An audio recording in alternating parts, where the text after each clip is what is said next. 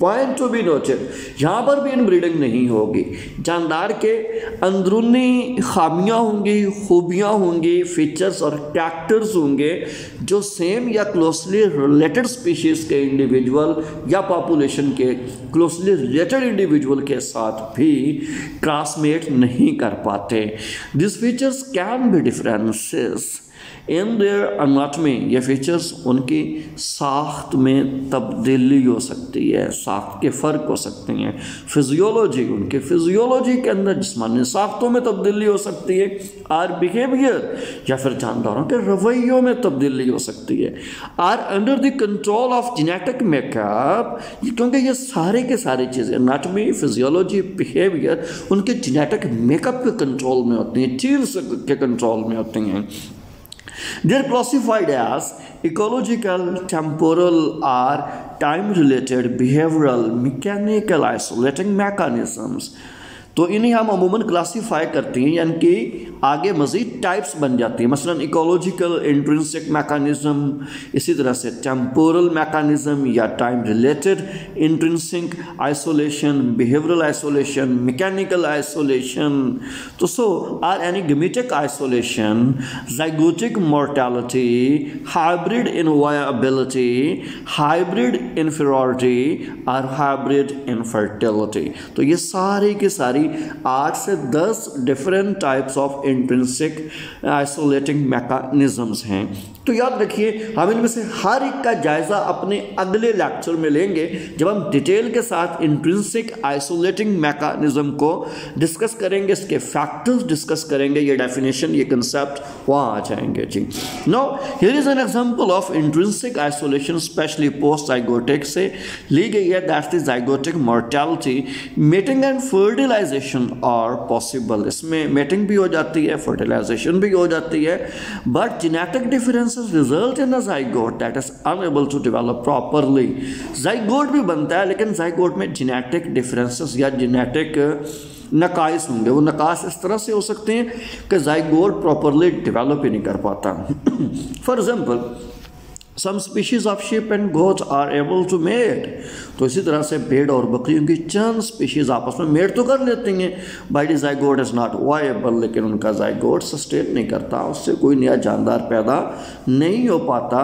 That's why it's an intrinsic isolation. देखें, आप बकरी या भेड़ जो आपस में मेट कर रहे हैं, उनके internal feature, anatomy, physiology, behaviour, जो सी टर्म आप यूटिलाइज करें, that's not having a proper setup.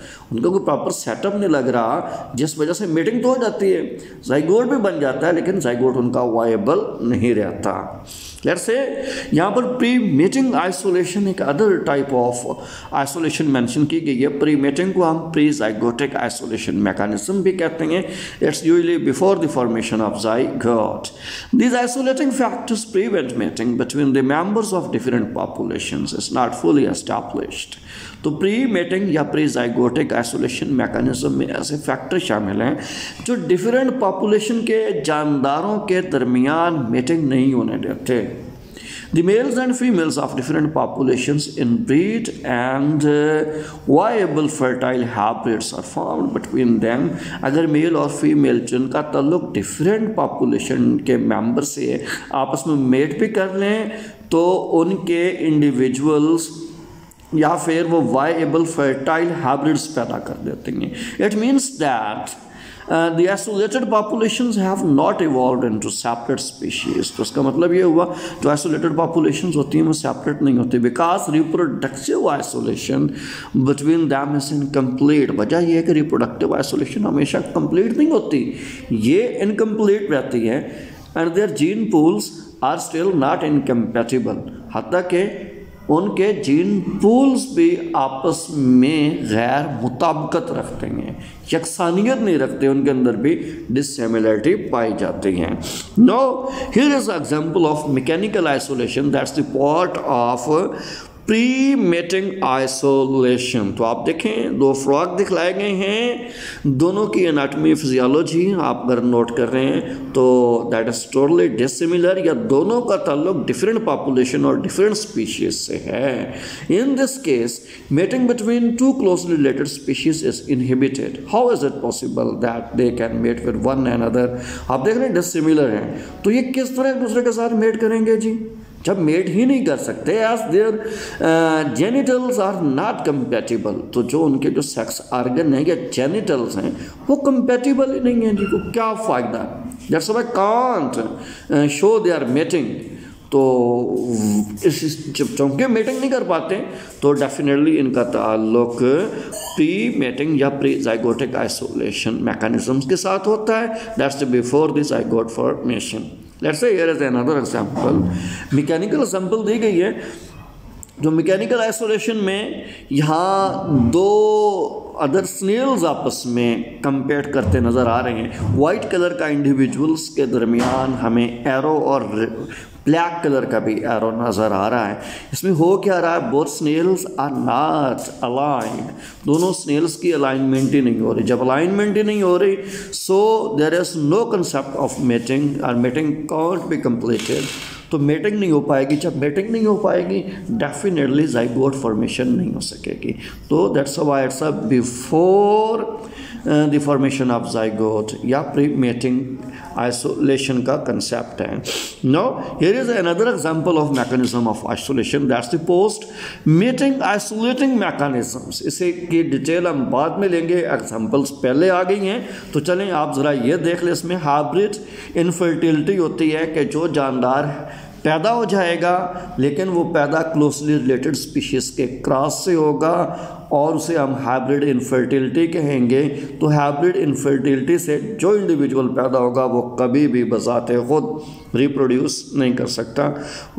Say that इसमें यहाँ मेंशन किया गया है हार्स और डंकी का क्रॉस। इसमें फीमेल हार्स मेल डंकी के साथ क्रॉस करती है तो इंडिविजुअल म्यूल पैदा होता है। म्यूल कांट रिप्रोड्यूस मोर। अब देखें फर्टिलाइजेशन का चांस हो रहा है लेकिन जो जाइगोट है दैट्स द वायबल, आगे जाइगोट से इंडिविजुअल भी पैदा हो रहा है, but that newly produced individual is unable to reproduce. वो फर्टाइल नहीं है, इनफर्टाइल है, चौंके इनफर्टाइल है। तो ये पोस्ट मेटिंग आइसोलेशन मैकेनिज्म में आ जाएगा कि मेटिंग तो होगी लेकिन अगली नस्लें फर्टाइल नहीं होंगी, इनफर्टाइल होंगी जी। No, here is another example for post-mating isolation mechanism, that's the hybrid breakdown. Hybrids of lions and tigers have been obtained through zoo breeding programs. तो zoo breeding programs में शेर और टाइगर्स का hybrid लिया गया, while the first generation may be healthy. तो इसमें पहली नस्ल तो सेहतमंद होती है। हाइब्रिड्स बिकम वीक और स्टेराइल। तो जो हाइब्रिड नए जानदार पैदा होते हैं यानी लाइन और टाइगर के क्रॉस से जो हाइब्रिड पैदा होगा वो स्टेराइल भी हो सकता है यानी इनफर्टाइल होगा या कमज़ोर होगा, सेक्सुअली कमज़ोर होगा, उसमें मेट करने की प्रॉपर तरीके से अहलियत नहीं होगी जी। तो चूँकि इसमें फर्टिलाइजेशन हो रही है, जाइगोट वायबल है, नया इंडिविजुअल पैदा हो रहा है, but new individual can't produce his more offspring, वो अपनी नस्ल नहीं बढ़ा सकता। Now here is some statement of post-mating or post-zygotic isolation mechanism that is after the zygote formation. These isolating mechanisms operate after the zygote is formed by the fusion of gametes from different populations or different species. It's very simple. Different species या different population के individuals आपस में met करते हैं तो उनके gametes यानी sperm और एग की फ्यूजन से जाइगोट तो बन जाता है, but they prevent formation of fertile hybrids. तो फर्टाइल हाइब्रिड्स पैदा नहीं हो पाते between the species because the gene pools are the species have accumulated so many genetic differences. तो उनका जीन पूल ही आपस में मैच नहीं करने वाला होता या उनके जो जेनेटिक डिफरेंसेस होते हैं वो नकाइस पर मुश्तमिल होते हैं। That they have become genetically incompatible, क्योंकि जीनयाती तौर पर वो इनकम्पैटिबल हैं, and pairing between their chromosomes can't take take place, actually उनके क्रोमोसोम्स के दरमियान क्रॉसिंग ओवर नहीं हो पाती, सिनैप्सिस नहीं हो पाती, पेयरिंग नहीं हो पाती। क्रोमोसोम की पेयरिंग नहीं होती तो there is no proper exchange of their genes, genome exchange नहीं कर पाता, जिस वजह से नए इंडिविजुअल्स तो पैदा हो जाते हैं but new individuals are usually infertile, वो आगे औलाद या बच्चे पैदा करने की अहलियत नहीं रखते। होपफुली आपको मेरा लेक्चर पसंद आया होगा। चैनल सब्सक्राइब करें, हमारे साथ रहें, अपना ख्याल रखिए।